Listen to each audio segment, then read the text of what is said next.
दोस्तों, आज की कहानी आपको सोचने पर मजबूर कर देगी। अक्सर हम कई मौके पर कुत्तों का नाम लेकर मिसाल दिया करते हैं। किसी को गाली देते हैं तो कुत्ते का नाम जुबान पर आता है। गाली आदमी को देते हैं पर नाम कुत्ते का बदनाम होता है। क्या कुत्ता इतना गया गुजरा जीव है? हमें उसे कभी खिलाने पिलाने के बारे में तो नहीं सोचा, चाहे कितनी ही दिन से भूखा द्वार पर पड़ा हो। लेकिन हमें कभी उसका नाम इस्तेमाल करने में लज्जा नहीं आई। आपके निवेदन है 5 मिनट का समय निकालकर इस कहानी को ज़रूर सुन लेना, शायद आपकी सोच बदल जाए। नमस्कार दोस्तों, यूट्यूब चैनल। अगले दिन सुरेश उस महात्मा से मिलने के लिए निकल गया। वहां पहुंचकर सुरेश ने देखा कि महात्मा अपने आश्रम में कुछ लोगों को उपदेश दे रहे थे। तभी सुरेश ने महात्मा को प्रणाम किया और कहा, गुरुदेव, मेरे मन में एक प्रश्न उठ रहा है। महात्मा ने कहा। भंते ने संकोच होकर पूछो, आपके मन में वह कौन सा प्रश्न उठ रहा है? तभी सुरेश ने कहा, गुरुदेव, मैं यह जानना चाहता हूँ कि कुत्ते को एक टुकड़ा रोटी खिलाने से मनुष्य को कौन सा फल मिलता है। तभी महात्मा ने बताया, अगर मनुष्य कुत्ते को रोटी खिलाने के 8 फायदे जान जाए तो कभी दुखी नहीं होगा। भंते, कुत्ते को एक टुकड़ा रोटी खिलाने से मनुष्य को 8 फायदे होते हैं तथा जो भी मनुष्य इन फायदों के बारे में जान जाता है उसका जीवन धन्य हो जाता है और उसको जीवन में कभी दुखों का सामना नहीं करना पड़ता। जो भी मनुष्य पृथ्वी लोक पर कुत्तों को एक टुकड़ा रोटी खिलाता है उसे 8 फायदे होते हैं और वह जीवन भर सुखी रहता है और उसकी मृत्यु के बाद मोक्ष की प्राप्ति होती है। महात्मा ने कहा, भंते, तुम्हें एक कहानी सुनाता हूँ, ध्यान से सुनना, फिर तुम्हें सब पता चल जाएगा। एक समय की बात है, एक काले रंग का कुत्ता था। वह बहुत ही लाचार था और भूखा प्यासा था। वह गांव में सभी के घर घर जाता, परंतु उसे कोई भी व्यक्ति रोटी का एक टुकड़ा भी नहीं देता था। वह भूख के मारे इधर उधर घूमता रहता। एक दिन वह गांव के बाहर नदी के किनारे एक ऋषि के आश्रम पर पहुंच गया और ऋषि से कहने लगा है, मुनिवर, मुझे लगता है आप बहुत ही विद्वान तथा ज्ञानी हैं, इसलिए मैं भूखा प्यासा आपके पास आया हूँ। कृपया करके आप मुझे एक टुकड़ा रोटी का दे दीजिए जिसे मैं खाकर अपनी प्यास को शांत कर लूँ। तभी वह ऋषि कहते हैं, हे श्वान, क्या तुम्हें गांव में एक टुकड़ा रोटी का नहीं मिला? किसी ने नहीं दिया जिसे तुम खाकर अपनी भूख मिटा सको? वह कुत्ता ऋषि से कहता है, मुनिवर, मैं आपको क्या बताऊं, आप मेरी बातों पर विश्वास नहीं करोगे। तभी वह ऋषि कहता है, श्वान, मैं तो बताऊं, तुम्हारी बातों पर मैं विश्वास अवश्य करूंगा। मुझे तुम बहुत ही लाचार दिखाई पड़ते हो। तभी वह कुत्ता कहता है, ठीक है मुनिवर, मैं आपको अपनी बीती बताता हूँ। कुत्ता आशीष से कहता है, मुनिवर, दुनिया के लोगों, हम पर रहम करो।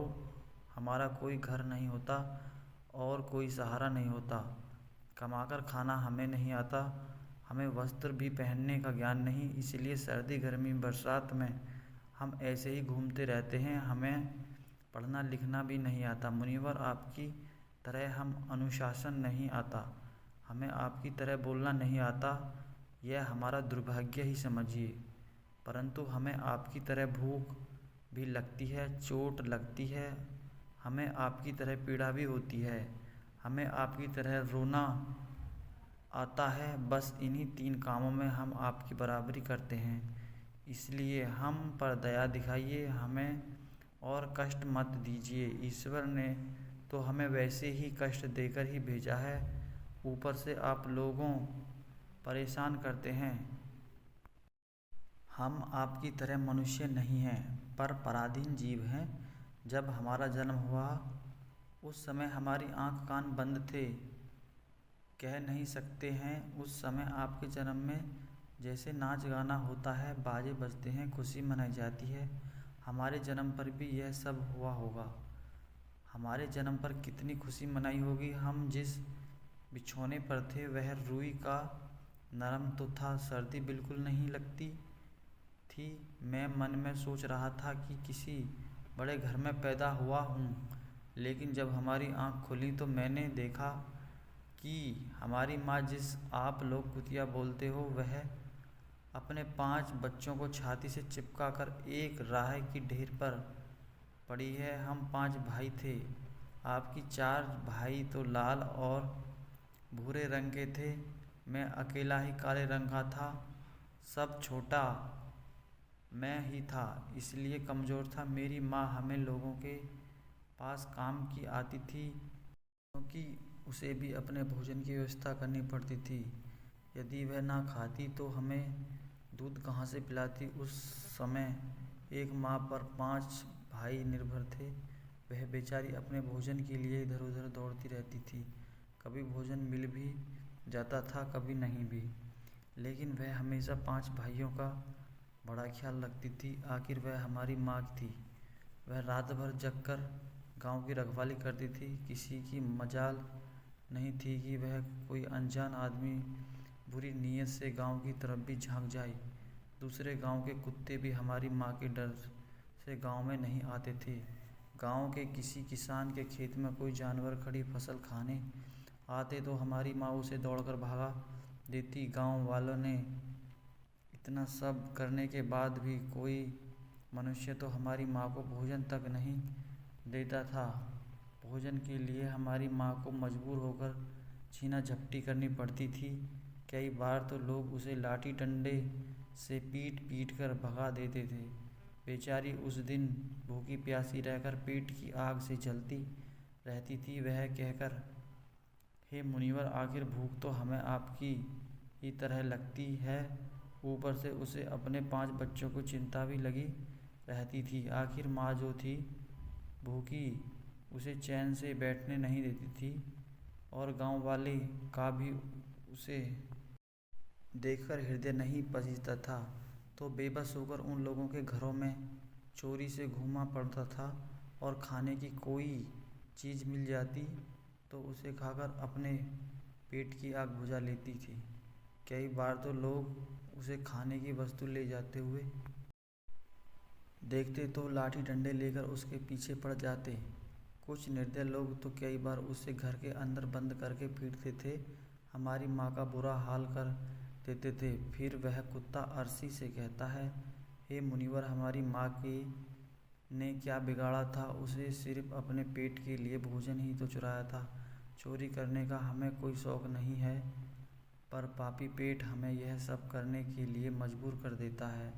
एक दिन की बात है, बड़ी जोरदार बरसात हो रही थी। ओले पड़े, ठंड हवा चल रही थी। उस ठंड में ठिठुर कर हमारे 3 भाई मर गए। उस दिन हमारी माँ बहुत रोई थी, लेकिन मनुष्य हमारी पीड़ा को नहीं समझा, क्योंकि उसके बच्चे थोड़े ही मरे थे। फिर वह कुत्ता कहता है, हे मुनिवर, अब हम सिर्फ 2 भाई रह गए थे। हमारी माँ हमें दोनों को अच्छे से देखभाल करने लगी। फिर एक दिन उसी गांव में एक सेठ के घर पर दावत चल रही थी और अनेक प्रकार की मिठाइयाँ बन रही थी। सेठ जी के घर काफ़ी मेहमान आए हुए थे।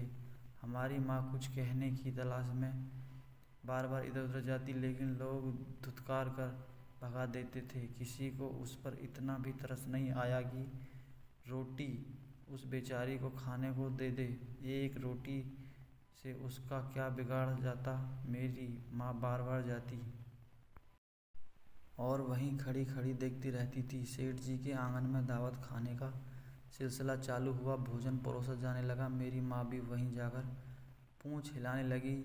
खाना परोसने वाला आदमी जब किसी काम से भीतर गया तो मेरी माँ दबे पाँव रोटी लेने को चल पड़ी। फिर दूसरे आदमी ने मेरी माँ को जाते हुए देख लिया तो चारों ओर से लोग चिल्ला चिल्ला कर उसकी तरफ भागे। मेरी माँ उसकी चीख सुनकर घबरा गई। 2-3 आदमी लाठी लेकर उसके पीछे पड़े, बेहद से दौड़े। मेरी माँ वहाँ से घबराकर भागने लगी, परंतु उसे वहाँ से निकलने का कोई रास्ता नहीं मिला, क्योंकि सामने से लोग लाठी डंडे लेकर आ रहे थे। तभी मेरी माँ वहाँ पर जो लोग भोजन कर रहे थे उनको लांघ कर निकल गई।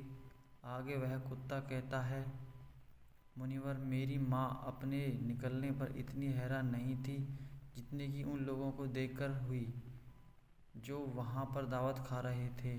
वहाँ सब उठकर खड़े हो गए। उन्होंने भोजन करना छोड़ दिया और कहने लगे कि कुतिया के लंघ जाने के कारण भोजन भ्रष्ट हो गया। सब एक दूसरे से विचार विमर्श कर रहे थे कि अब क्या किया जाए, खाना तो सब खराब हो गया है। फिर सेठ जी फूट फूट कर रोने लगे। कुछ लोग तो यह भी कह रहे थे, भाई, कुतिया के लांघने से भोजन खराब कैसे हो गया? उसने खाने में या पतले में मुंह थोड़ी डाला है, फिर ऊपर से लांघ कर ही तो गई है। और कहने लगे, शहरों में तो लोग कुत्ते को पालकर घरों के अंदर सुलाते भी हैं और खिलाते भी हैं, तो इसके कोई बुरी बात नहीं है। अगर कुतिया लांघ कर गई है तो भोजन खराब नहीं हुआ। लेकिन उसने कुछ लोग बड़े घरों से ताल्लुका रखते थे, उन्होंने एक भी नहीं चलने दी। कह रहे थे कि भोजन तो भ्रष्ट हो गया है, यह हमारे खाने लायक नहीं है। आखिरकार उन्हीं की बात मानी गई। अब तो वह सारा भोजन गरीबों में बांट दिया गया। उस दिन तो मेरी माँ को खूब पेट भर के खाना मिल गया। ऐसी सुख उसके जीवन में कभी नहीं पाया था। लेकिन वह खुश उसके लिए बड़ी मुसीबत बन गई। वह भोजन करके वहाँ आराम से लेट गई थी। उतने में वह सेठ डंडा लेकर वहाँ आ गया और उसे बुरी तरह से पीटने लगा। उसे वहाँ से भगाने का भी कोई अवसर नहीं मिला। डंडों की चोट से वह बुरी तरह से चिल्लाने लगी। माँ का विलाप सुनकर पत्थर भी पिघल जाता है, पर उस निर्दय को उस पर जरा भी रहम नहीं आया। वह उसे कठोरता पूर्वक पीटता रहा। माँ का वह शोर पूरे गांव में सुनाई दे रहा था। तभी कुछ लोग आए, उसे समझाते हुए बोले, सेठ जी, जाने दो, भूख में तो आदमी की भी बुद्धि भ्रष्ट हो जाती है। यह तो एक पशु है, इसे अच्छे बुरे का ज्ञान नहीं। अब इसे मारकर आपको क्या मिलेगा? जो होना था सो हो गया। लोगों के समझाने के बाद उसने हमारी माँ को पीटना बंद किया। फिर बड़ी मुश्किल हालात में वहाँ हमारे पास आए। माँ ने आकर सारी कहानी हमें दोनों भाइयों को सुनाई। हमने सोचा कि कितना कष्ट भरा है हम कुत्तों का जीवन। आदमी एक रोटी के टुकड़े के बदले एक चोर के जितना पीटता है, बेकार है। ऐसे लोग जो हम लोगों की पीड़ा को नहीं समझते। वह कुत्ता कहता है, हे मुनिवर, एक दिन बात है, उसे गांव के बाहर एक ब्राह्मण आकर ठहरा हुआ था। उसने अपने भोजन के लिए एक जगह चूल्हा बनाया और उस पर दाल बनने के लिए रख दी।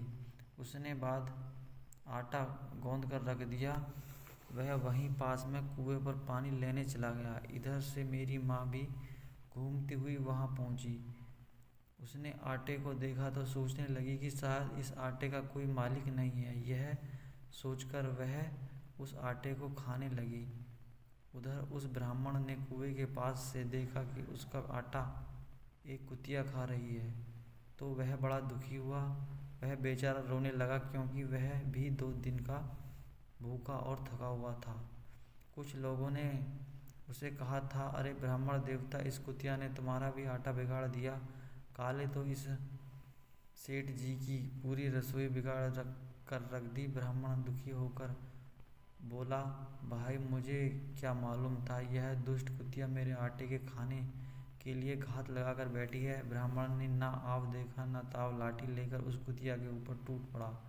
माँ उस आटे को ठीक से रख खा भी नहीं पाई थी, उससे ज़्यादा कि उस पर लाठी बरस गई। महीने तक मेरी माँ लड़खड़ाते हुए घूमती रही। तब उस दिन समझ में आया कि आदमी कितना खुदगर्ज है। हम उसका कोई भी कार्य करते हैं तो भी वह हमें नहीं समझता। आगे वह कुत्ता कहता है, हे मुनिवर, हमारी कभी यह है कि हम उन्हें मतलबी इंसान के अधीन रहना चाहते हैं जो हमें कष्ट देता है, जो हमें प्यार से खिलाता है। हम उसे कितने काम आते हैं यह नहीं पता। उसके घर के रखवाले तो करते ही हैं, साथ ही साथ हम भी बहुत सारे लाभ हैं जैसे मनुष्य नहीं जानता। महात्मा ने कहा, मनुष्य कुत्ते को रोटी खिलाने के फायदे जाने तो अपने जीवन में होने वाले नुकसान से बच सकता है। आज मैं आपको बताऊंगा कुत्ते की रोटी खिलाने के 8 फायदे। मनुष्य को पता नहीं है कि जब भी घर में रोटी बनाई जाती है तो सबसे पहले रोटी गौ माता की होती है और पिछली रोटी कुत्ते की होती है। महात्मा ने कहा, ऐसा ही विधान भगवान ने बनाया था, लेकिन भगवान ने बनाए उस विधान को भूलकर मनुष्य अगली और पिछली रोटी स्वयं ही खा जाता है, इसलिए दुष्प्रभाव उसके जीवन पर पड़ता है। कुत्ता वह प्राणी है जिसको रोटी खिलाने से मनुष्य के जीवन में पड़ने वाले ग्रहों के दोष दूर हो जाते हैं। महात्मा ने कहा, कुत्ते को रोटी खिलाने का पहला फायदा, कुत्ते को रोटी खिलाने से क्षण का नकारात्मक प्रभाव हो जाता है। ग्रह जब अपनी कुदृष्टि डालता है तो हर मनुष्य बर्बाद हो जाता है। जिस मनुष्य पर उसकी महादशा का आरंभ हो जाता है तो बने बनाए काम अपने आप बिगड़ने लगते हैं और मनुष्य अपनी आर्थिक तंगी का शिकार हो जाता है। उस स्थिति में व्यक्ति यदि कुत्ते को रोटी खिलाता है तो उस पर का कष्ट का दुष्प्रभाव बहुत ही कम हो जाता है। कुत्ते को रोटी खिलाने का दूसरा फायदा, कुत्ते को रोटी खिलाने से भाग्य आपके पक्ष में हो जाता है। आपके घर के अंदर नकारात्मक शक्ति नष्ट हो जाती है। कुत्ते को रोटी खिलाने का तीसरा फायदा, कुत्ते को रोटी खिलाने से माता लक्ष्मी प्रसन्न हो जाती है और आपके घर में धन दौलत की कभी कमी नहीं रहती। इस कुत्ते को रोटी खिलाने का चौथा फायदा, कुत्ते को रोटी खिलाने के आपके ऊपर कर्ज नहीं चढ़ता और जो पहले से आप कर्जदार हैं उससे भी मुक्ति मिल जाती है। कुत्ते को रोटी खिलाने का पांचवा फायदा, कुत्ते का सुबह शाम भोजन देने से आपको व्यापार बहुत अच्छे से चलता है। कुत्ते को रोटी खिलाने का छठा फायदा, कुत्ते को रोटी देने से आपकी आयु में वृद्धि होती है और अटका हुआ धन वापस मिल जाता है। कुत्ते को रोटी खिलाने का सातवां फायदा, कुत्ते को रोटी देने से हमेशा आपकी स्वास्थ्य अच्छा रहता है और आपकी मानसिक रूप से आप मजबूत रहते हैं। आपका मन हमेशा ऊर्जावान रहता है, अपने अच्छे विचार आपके मन के अंदर आते हैं।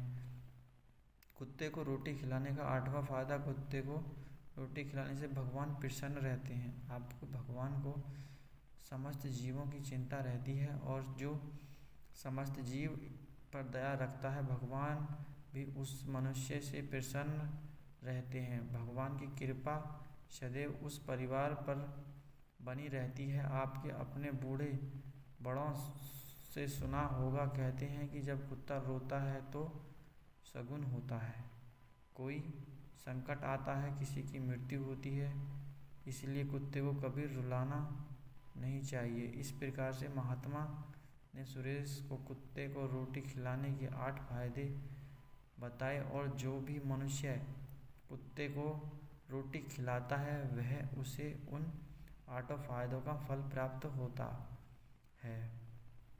दोस्तों, कैसी लगी आपको यह कहानी हमें कमेंट सेक्शन में ज़रूर बताना और अच्छी लगे तो इस चैनल को सब्सक्राइब ज़रूर कर लेना। तो इसलिए मिलते हैं ऐसी ही कोई नई कहानी में, तब तक के लिए अपना ख्याल रखना।